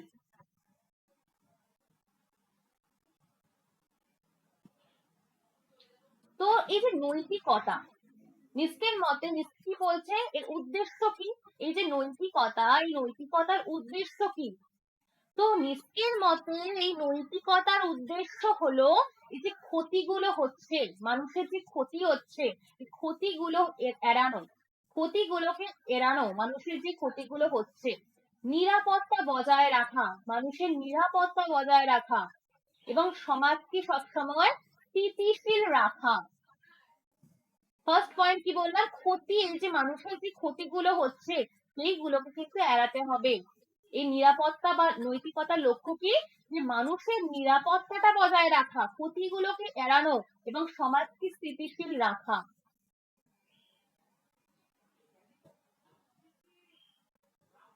এবং এই নৈতিকতাটা আসছে কেন, এই অরিজিন কিভাবে হচ্ছে, মানে উৎপত্তিটা, অরিজিনস অফ মোরালিটি, নৈতিকতাটা কেন আসছে, এই নৈতিকতাটা কিন্তু ধাপে ধাপে তৈরি হয়। ফার্স্ট পয়েন্ট, বাধ্যবাধকতা। মানুষ তো ভয় পেয়ে নিয়ম মানছে, কারণ এই নৈতিকতা না থাকলে তুমি নিয়মগুলো মানবে কেন। তুমি তো যা খুশি সমাজে তো যে মানে সবসময় চুরি করে দিয়ে যেতে পারে, যে কার বাড়িতে ঢুকে চুরি করছে, কারণ কোন নৈতিকতাই তো নেই, কোনো ভয়ই নেই। তাহলে এই নৈতিকতাটা কেন আসবে। তো ফার্স্ট মিস্ত্রি কি বলছেন, যে নৈতিকতাটা ধাপে ধাপে তৈরি হয়। ফার্স্ট কি, যে বাধ্যবাধকতা, মানুষ ভয় পেয়ে নিয়মগুলোকে মানে। সেকেন্ড, অভ্যাস, বারবার করতে করতে, এটা কিন্তু এই নিয়মগুলো যখন আমি মানছি, আমি বারবার করতে করতে কিন্তু এটা আমাদের একটা অভ্যাস হয়ে যায়। ফার্স্ট কি বললাম, বাধ্যবাধকতা, তারপরে হচ্ছে অভ্যাস। বাধ্যবাধকতা মানে কি বললাম, যে মানুষ ভয় পেয়ে কিন্তু এই নিয়মগুলো মানে। যদি এই নিয়মগুলো নাই থাকতো, নৈতিকতা নাই থাকতো, মানে কেউ কাউকে খুন করছে, তার কোনো ভয়ই নেই, সে কোনো শাস্তিই পাবে না। বা কারোর বাড়িতে কেউ চুরি করছে, তো মানুষ ভয় পেয়ে নিয়মগুলো মানবে। সেকেন্ড কি বললাম, এই যে নৈতিকতাগুলোকে বারবার করতে করতে এটা কিন্তু একটা অভ্যাসে পরিণত হবে। থার্ড কি বললাম, সংস্কার। সংস্কার, থার্ড হচ্ছে কি সংস্কার। এটা করতে করতে কিন্তু একটা সামাজিক নিয়মে পরিণত হবে, সংস্কারে একটা সামাজিক নিয়মে পরিণত হবে। এন্ড ফোর্থ, সহজাত প্রবৃত্তি। সহজাত প্রবৃত্তি, পরে মানুষ এটাকে স্বাভাবিক মনে করবে, পরে মানুষ এটাকে স্বাভাবিক মনে করবে, তখনই কিন্তু তাকে বলা হয় কি ভার্চু অর পূর্ণ।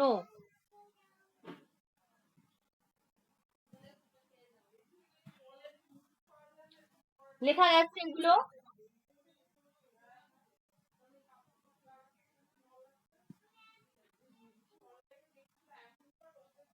তো এরপরে কিন্তু আমি চলে আসবো মাস্টার মোরালিটি কি আর স্ল্যাব মোরালিটি কি। নৈতিকতার দুটো ভাগের কথা বলেছে, একটা কি মাস্টার এন্ড স্ল্যাব মোরালিটি, খুব ইম্পর্টেন্ট, এগুলো কিন্তু খুব দেয় তোমাদের কোশ্চেনে। Master morality is concept develop by Nietzsche. তো মাস্টার মোরালিটি বলতে কি বোঝাতে চেয়েছেন নিটসকে, যা হচ্ছে কি শক্তিশালী, লিখবে খাতা এগুলো, যেটা কিন্তু স্ট্রং, শক্তিশালী, ক্ষমতাবান বা উচ্চ মানের মানুষের দ্বারা সৃষ্টি হয়। তো মাস্টার মোরালিটি কিন্তু যেটা শক্তিশালী, স্ট্রং, ক্ষমতাবান এবং উচ্চ মানের মানুষের দ্বারা সৃষ্টি হয়। তাহলে যারা শক্তিশালী তারাই ঠিক করে কি, যে কি ভালো আর কি খারাপ। এটাই তো, যারা বেশি শক্তিশালী হয় তারাই ঠিক করে যে কি ভালো আর কি খারাপ। তাহলে এর উৎপত্তি আসে, এটা কোথা থেকে উৎপত্তি হয়? It refers to the morality of strong and the powerful individuals, and it originates from the ruling or noble class. খাতায় লিখবে, it originates from the ruling or noble class. খাতায় লেখো, it originates from the ruling or noble class. এটা কিন্তু আসে উচ্চবিত্ত এবং অভিজাত নোবেল ক্লাস থেকে, উচ্চবিত্ত এবং অভিজাত থেকে, অভিজাত ক্লাস থেকে, উচ্চবিত্ত শ্রেণী এবং অভিজাত শ্রেণী থেকে আসে এই মাস্টার মোরালিটি। যারা সমাজে সব থেকে বেশি ক্ষমতাবান, যারা সমাজে সব থেকে বেশি প্রভাবশালী, তারা অন্যদের কিন্তু অনুসরণ করে না, কখনোই করে না। যারা দেখবে, তুমি নিজেই দেখবে যে যারা খুব ক্ষমতাবান হয় বা খুব প্রভাবশালী ব্যক্তিরা হয়, তারা কিন্তু কখনোই অন্যদের অনুসরণ করে না, বরং নিজেরাই নিয়ম তৈরি করতে থাকে, তাই তো? যারা খুব ক্ষমতাবান প্রভাবশালী মানুষ হয় সমাজে, তারা কিন্তু কারোর ওপর নির্ভর করে না, তারা কিন্তু নিজেরাই নিয়ম তৈরি করে। তাহলে এখানে কিন্তু কি বলছে, in this morality good means Nobel and superior. এখানে কি বলছে, যে গুড, ভালো, এই ভালোর অর্থ কি বলছে, নোবেল অ্যান্ড সুপিরিয়র, শক্তিশালী, মহৎ এবং সাহসী। ভালো মানে কি, উচ্চ এবং শক্তিশালী হওয়া। ইন দিস মোরালিটি, মাস্টার মোরালিটিতে লিখে নেবে, মাস্টার মোরালিটিতে গুড মানে কি, নোবেল অ্যান্ড সুপিরিয়র, উচ্চ এবং শক্তিশালী হওয়া। And the qualities like courage and pride are considered good. যারা গুডের, ভালোর মধ্যে পড়বে, তারা কিন্তু সবসময় যারা কিন্তু খুব ব্রেভ হবে, কারেজ থাকবে এবং প্রাইড থাকবে। And self confidence and the independence are highly valued. তাদের মধ্যে কিন্তু সেলফ কনফিডেন্স থাকবে, সবসময় তারা ইন্ডিপেন্ডেন্স থাকবে, কারোর উপর ডিপেন্ড করবে না। মাস্টার মোরালিটিতে কি বলা হচ্ছে, তারা তাদের সবার মধ্যে কিন্তু সেলফ কনফিডেন্স থাকবে, তারা কিন্তু কখনোই কারোর উপর ডিপেন্ড থাকবে না, তারা কিন্তু ইন্ডিপেন্ডেন্ট থাকবে, এটা কিন্তু ভালোর অর্থ। অ্যান্ড ব্যাড, খারাপ, খারাপের অর্থ কি? Bad simply means weak or inferior. খারাপ মানে কি বলছে মাস্টার মোরালিটিতে, এগুলো কিন্তু কোশ্চেনে দেয় তোমাদের। ব্যাড মিনস হচ্ছে দুর্বল, নিম্নমানের, ইনফেরিয়র মানে হচ্ছে কি নিম্নমানের, দুর্বল, নিম্নমানের। এখানে খারাপ মানে কিন্তু পাপ বা অশুভ নয়, কি শুধুমাত্র শক্তির অভাব, তুমি হচ্ছে উইক, দুর্বল, তোমার মধ্যে কোনো শক্তি নেই। So bad means weak or inferior. And it does not mean evil in moral sense, and they do not depend on society's approval. Their morality is self-affirming and the life positive. তো master morality এর প্রধান যে বৈশিষ্ট্যগুলো কি বললাম আমি, তারা নিজেরাই নিজেদের মূল্যবোধটা তৈরি করবে, সমাজ বা ধর্মের ওপর নির্ভর করবে না, তারা আত্মবিশ্বাসী হবে, অন্যদের অনুমোদনের সুযোগ দেবে না, জীবনকে উপভোগ করবে, এবং তাদের মধ্যে কিন্তু একটা শক্তি থাকবে, তারা কখনোই উইক হবে না, পাওয়ার থাকবে। অ্যান্ড ইন্ডিভিজুয়ালিটি, এখানে কিন্তু স্বাতন্ত্রতা, মাস্টার মোরালিটিতে কিন্তু ইন্ডিভিজুয়ালিটিটা কিন্তু গুরুত্ব পায়, নতুন কিছু সৃষ্টি করা কিন্তু গুরুত্বপূর্ণ। তাহলে মাস্টার মোরালিটি কি বললাম, এটা কিন্তু মানুষকে শক্তিশালী করে, এটা হায়ার ফর্ম অফ লাইফ, সব থেকে উচ্চ হায়ার ফর্ম অফ লাইফ, এবং এটা কিন্তু মানুষকে স্বাধীনভাবে চিন্তা করতে শেখায়, একটা ক্রিয়েটিভিটি, কিছু নতুন একটা করবে সে, ওকে। এন্ড সৃজনশীলতাকে বাড়ায়, এটা কিন্তু মানুষকে নিজের জীবনটা কিভাবে গড়তে হবে, নিজে কিভাবে নিজের জীবনটা গড়বে, এটা করতে কিন্তু শেখায়। তো মাস্টার মোরালিটি এর ভিত্তি হলো কি, যে উইল টু পাওয়ার, লিখে নেবে, কোশ্চেন দেয়, এই যে মাস্টার মোরালিটি, এটার ভিত্তি হলো কিন্তু উইল টু পাওয়ার, ক্ষমতার ইচ্ছা। মাস্টার মোরালিটির ভিত্তি হলো কি, উইল টু পাওয়ার বা ক্ষমতার ইচ্ছা, অর্থাৎ মানুষ স্বাভাবিকভাবেই কিন্তু শক্তিশালী হতে চায়, নিজের ক্ষমতাটাকে প্রকাশ করতে চায়।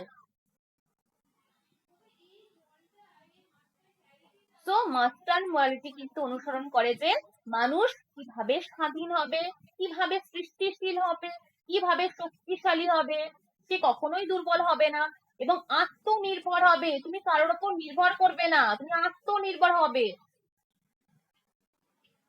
এবং এইভাবে কিন্তু মানুষ পরবর্তীতে অতি মানব, আগে এটা আলোচনা করে দিয়েছি, উবেরমেন্স বা অতি মানবের দিকে কিন্তু এগিয়ে যায়। তো মাস্টার মোরালিটি কিন্তু সবসময় দুর্বলতা নয়, শক্তিকে মূল্য দেবে, সবসময় শক্তি, পাওয়ার, উইল টু পাওয়ার, এই জন্য কিন্তু নিশ্চয় দর্শনে কি বলা হচ্ছে, উইল টু পাওয়ার, দুর্বলতা নয়, বরং কিন্তু শক্তিকে, পাওয়ার, এই শক্তিকেই কিন্তু মূল্য দেবে, মানুষকে উন্নত করবে, যেটা ছিল তার থেকে আরো বেশি উন্নত হবে মানুষ, সব কাজ করতে পারবে। ক্লিয়ার হয়েছে? এটা কিন্তু মাস্ট। হ্যাঁ বলো।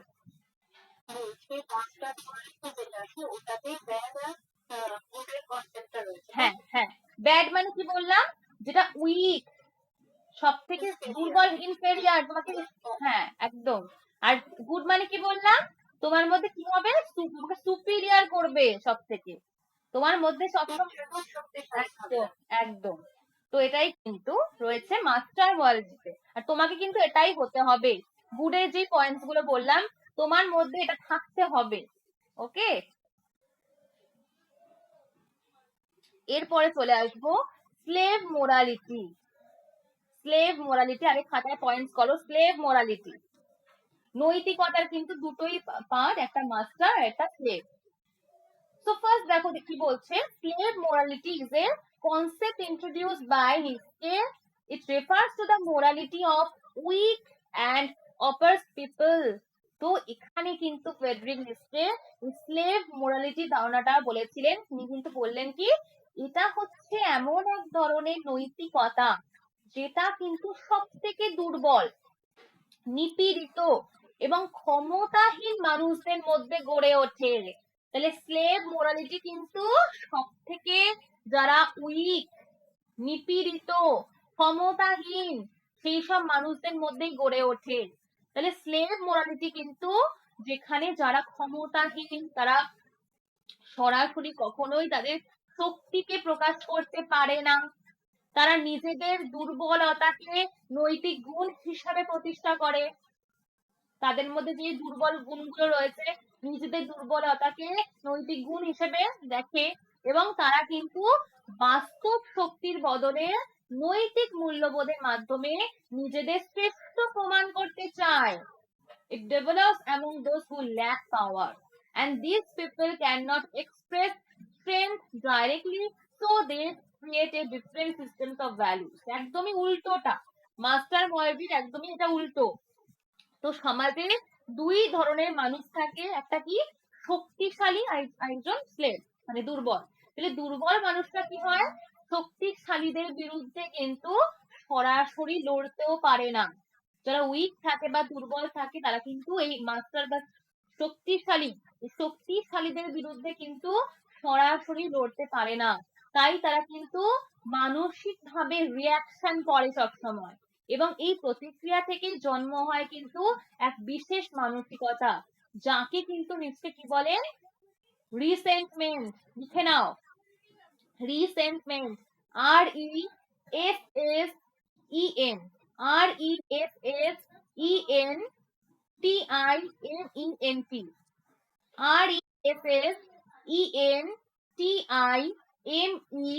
RESSENTIMENT, লেখা গেছে চেপে রাখা ক্ষোভ।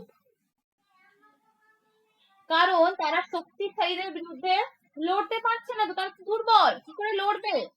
সেই জন্য কি হয়, তাদের মধ্যে একটা মানসিক ভাবে প্রতিক্রিয়া তৈরি হয়, এবং এই প্রতিক্রিয়া থেকেই জন্ম হয় কি রিসেন্টমেন্ট, চেপে রাখা ক্ষোভ, লুকোনো রাগ, হিংসা।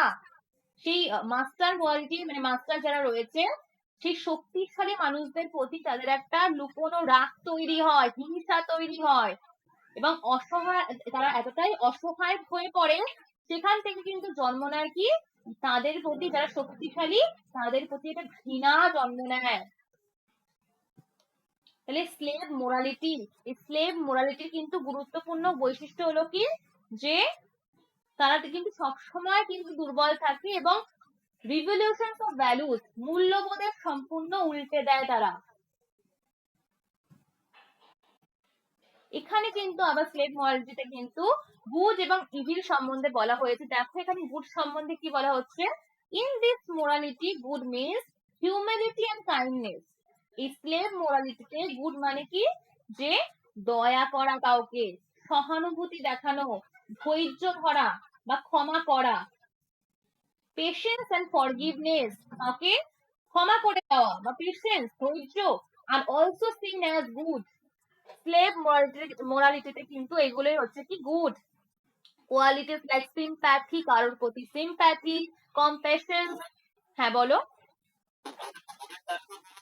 হ্যাঁ, গুড একটা বলছি, in this morality good means humility and kindness. First থেকে দেখো, হিউমিলিটি মানে কি বিনয়, কারোর প্রতি বিনয়, কাইন্ডনেস মানে কি দয়া, কারোর প্রতি দয়া করা, হিউমিলিটি অ্যান্ড কাইন্ডনেস,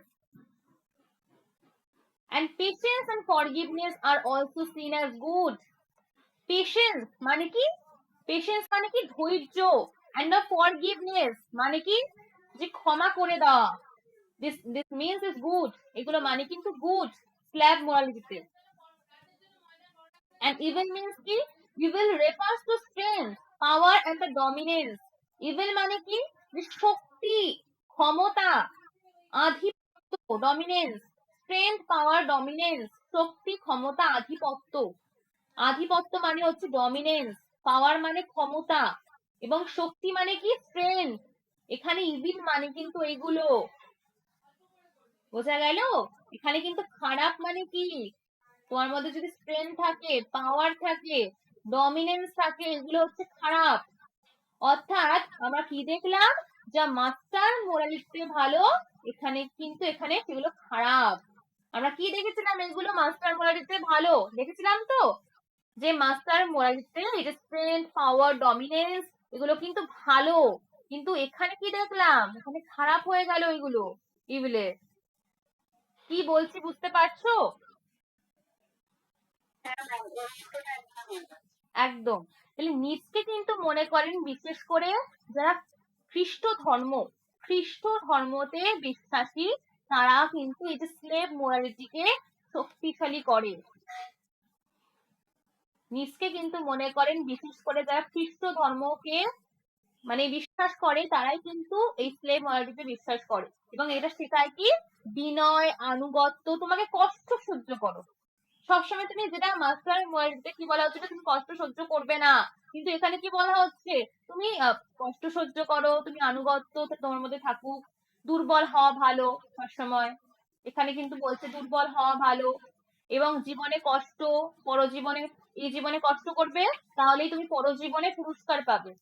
এই ধারণাগুলো দিচ্ছে। আমাদের মধ্যেও কিন্তু এগুলো আছে। তো আমরা কিন্তু হ্যাঁ, একদম। আমাদের মধ্যে কিন্তু এগুলো আছে যে এই জীবনে কষ্ট করলেই পরজীবনে আমরা পুরস্কার পাবো। এই চিন্তাগুলো কিন্তু আমাদের মধ্যেও থাকে। হুম, একদম। তো আমরাও কিন্তু স্ল্যাম ওয়ার্ল্ডের আওতায় পড়ি, ঠিক আছে? আমরা কিন্তু পুরোপুরি মাস্টারে নয়। তো এখানে কিন্তু রিস্কে এটাকে সমালোচনা করেছেন। লেখো এগুলো। রিস্কে কিন্তু এই স্ল্যাব মরালিটিকে সমালোচনা করেছেন, কারণ এটা জীবন বিরোধী।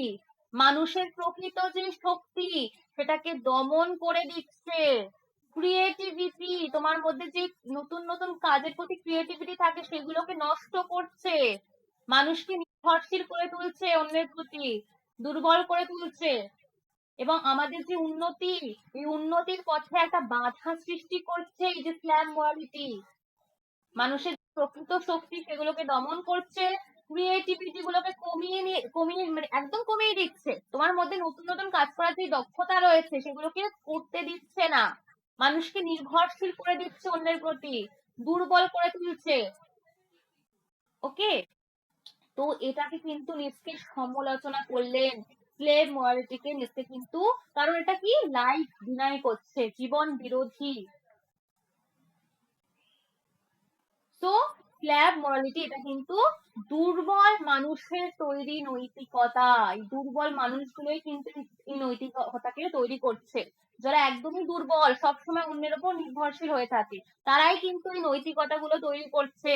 এবং যা করে, অন্তর্দেশ জন্মাচ্ছে থেকে একটা ক্ষোভ, যারা সবকিছু পারছে তার উপর একটা কি হচ্ছে, রিসাইনমেন্ট, একটা ক্ষোভ জন্মাচ্ছে। কারণ যারা মাস্টার, তারা তো কারোর উপর ডিপেন্ডেন্ট নয়, তারা তো সব কাজ করতে পারছে।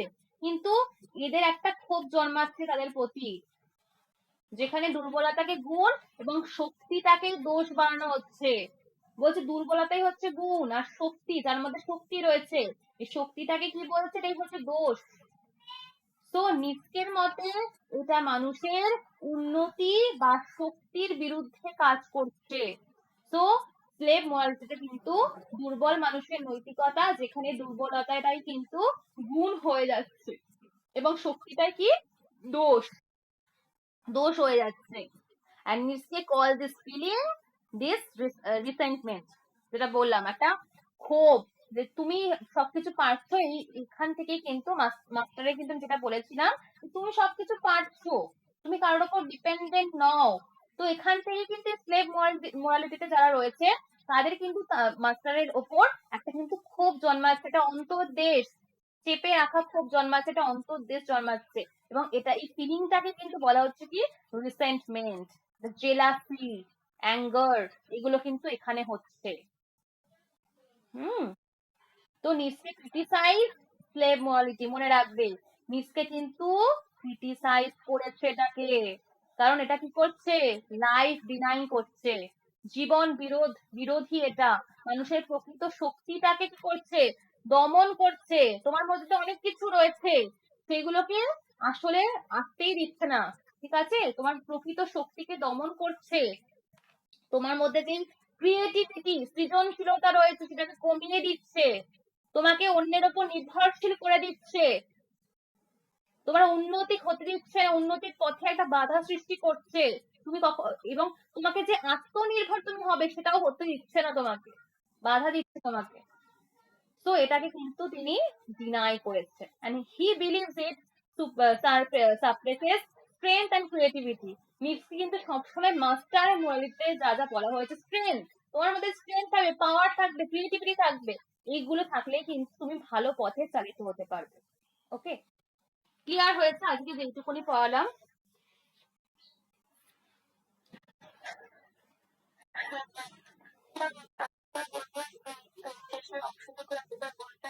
হ্যাঁ, আমি আরেকবার বলে দিচ্ছি, এখানে কি বলছে যে নিচকে কইটুকুনি, মানে এখান থেকে বুঝতে পারোনি তো 19 আর 20 পয়েন্টটা, 19 এবং 20 পয়েন্টটা তো বললে? হ্যাঁ, এখানে কি বলছে যে Nietzsche criticise slave morality as life denying. তো নিচকে কিন্তু এই স্লেভ মোরালিটিকে ক্রিটিসাইজ করছে। ওকে, কেন? এটা মানুষের দাস, মানুষকে এটা দাস করে তুলছে। এই স্লেভ মোরালিটি কিন্তু মানুষকে দাস করে তুলছে, মানুষের এটা কিন্তু লাইফ ডিনাই করছে, জীবন বিরোধী হয়ে উঠছে, মানুষের মধ্যে যে প্রকৃত শক্তি রয়েছে সেই শক্তিটাকে কিন্তু নাশ করে দিচ্ছে, ধ্বংস করে দিচ্ছে। স্লেভ মোরালিটি কি করছে? মানুষকে দুর্বল করে তুলছে, মানুষকে সবসময় অন্যের ওপর নির্ভরশীল, তুমি সবসময় অন্যের ওপর নির্ভরশীল হয়ে পড়ছো, দুর্বল হয়ে পড়ছো, কারণ যখনই তুমি নির্ভরশীল হবে তুমি তো দুর্বল হয়ে যাবে, আর যখন তুমি নির্ভরশীল হবে না তুমি কিন্তু ভালোভাবে চলতে পারবে, তুমি যখন আত্মনির্ভর হবে তোমার কাউকে প্রয়োজন নেই। তো এটা কিন্তু স্লেভ মরালিটি কিন্তু মানুষকে নির্ভরশীল করে তুলছে, উন্নতির পথে বাধা সৃষ্টি করছে। তো দুর্বল দুর্বল এই স্লেভ মরালিটি কিন্তু মানুষের তৈরি নৈতিকতা, যার থেকে কিন্তু কি জন্ম নিচ্ছে? রিসেন্টমেন্ট। এন্ড নিচকে কিন্তু বিলিভ করেছিল কিসের প্রতি? ইট সাপ্রেসেস স্ট্রেংথ, স্ট্রেংথের প্রতি, এন্ড ক্রিয়েটিভিটি। নিচকে কিন্তু বিলিভ করেছিল স্ট্রেংথ, যেটা মাস্টার মোরালিটিতে বলা হয়েছিল, সবসময় কিন্তু তোমার মধ্যে স্ট্রেংথ থাকতে হবে, শক্তি, উইল টু পাওয়ার। নিচকের দর্শনে কিন্তু মেন কনসেপ্ট উইল টু পাওয়ার, তোমার মধ্যে একটা পাওয়ার থাকতে হবে, শক্তি থাকতে হবে, তোমার নিজের যে ক্রিয়েটিভিটি তোমাকে দেখাতে হবে, তোমার নিজস্ব শক্তি দিয়ে তুমি করতে পারো, ওইগুলো নিজস্ব জিনিসগুলো তুমি নিজেই করবে, কারোর উপর ডিপেন্ড হবে না তুমি। তোমার মধ্যে কিন্তু সৃজনশীলতা এটা কিন্তু থাকবে, তুমি নিজে ক্রিয়েটিভ হবে। তো বোঝা গেছে কি বলছে নিচকে? ক্লিয়ার হয়েছে? হ্যাঁ,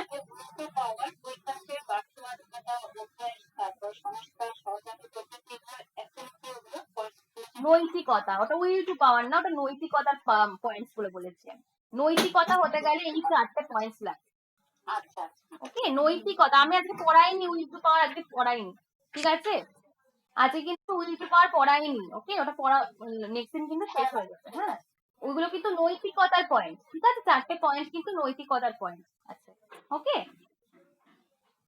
তো বলো আজকে ক্লাস বুঝতে পেরেছো? ওকে, এরপরে আমি কিছু কোশ্চেনে চলে আসবো, 5 মিনিটের মধ্যে প্লিজ, মানে আজকে 10টা কোশ্চেন সলভ করাবো, একটু বলো। ফার্স্ট ফার্স্ট কোশ্চেন দেখো কি আছে, বলো। সবাই এখানে যারা যারা রয়েছে সবাই কিন্তু চেষ্টা করবে অ্যান্সার দেওয়ার।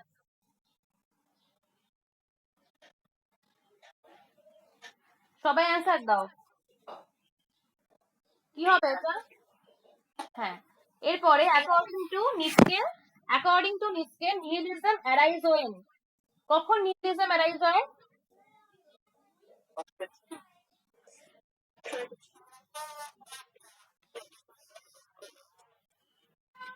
ওকে, জীবনের কোনো অন্তর্নিহিত অর্থ, হ্যাঁ একদম।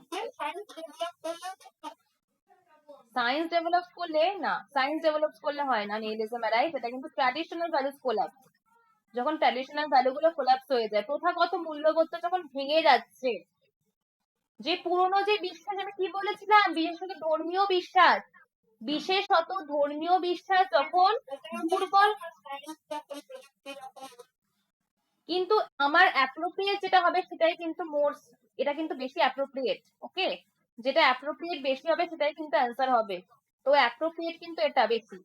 ট্র্যাডিশনাল ভ্যালুস কোলাপস, পুরনো বিশ্বাস বা বিশেষত ধর্মীয় বিশ্বাস দুর্বল হয়ে গেলেই কিন্তু নিহিলিজমের উদ্ভব হয়। ঠিক আছে, এটা কিন্তু মোর অ্যাপ্রোপ্রিয়েট, তোমাদের কিন্তু এইভাবে দেখতে হবে। ওকে, এরপরে বলো, নিহিলিজম প্রাইমারিলি মিনস, নিহিলিজমের মূলত কি বোঝায়? নিহিলিজম বলতে মূলত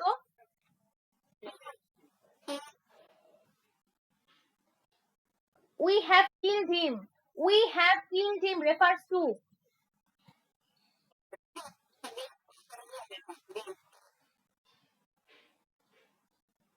master morality values.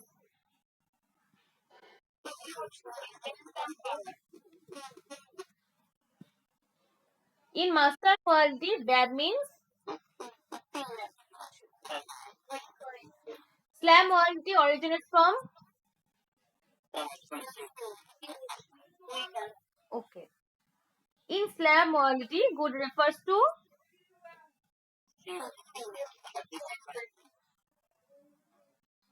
the term resentment refers to,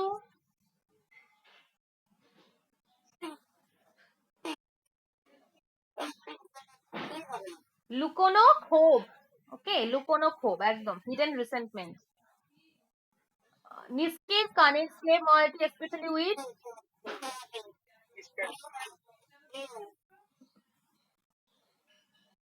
আচ্ছা 15 অব্দি পড়িয়ে নি।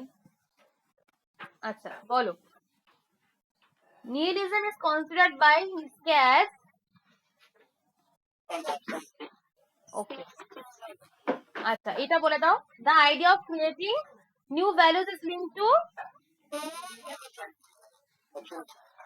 Option B. ওকে, ঠিক আছে, তাহলে তোমরা পারবে এগুলো, এগুলো আজই কটা কোশ্চেন আছে একটুখানি করে নিও, পারবে কোশ্চেন গুলো। ঠিক আছে, আমি দিয়ে দেবো সবটাই। আমার আজকে একটুখানি একটা জায়গায় যেতে হবে, সেই জন্য একটুখানি তাড়াতাড়ি তোমাদের ছেড়ে দিচ্ছি। ওকে, গুড, তোমরা ভালো থেকো। ঠিক আছে, আমি গেলাম। ওকে, আমার একটু যেতে হবে একটা জায়গায়। হ্যাঁ বলো। হ্যাঁ, কিছু থাকলে আমাকে একটুখানি মেসেজ করে নাও, আমি সব বলে দেবো পরে। ঠিক আছে, আমার একটু তাড়া রয়েছে আজকে। হ্যাঁ হ্যাঁ হ্যাঁ হ্যাঁ।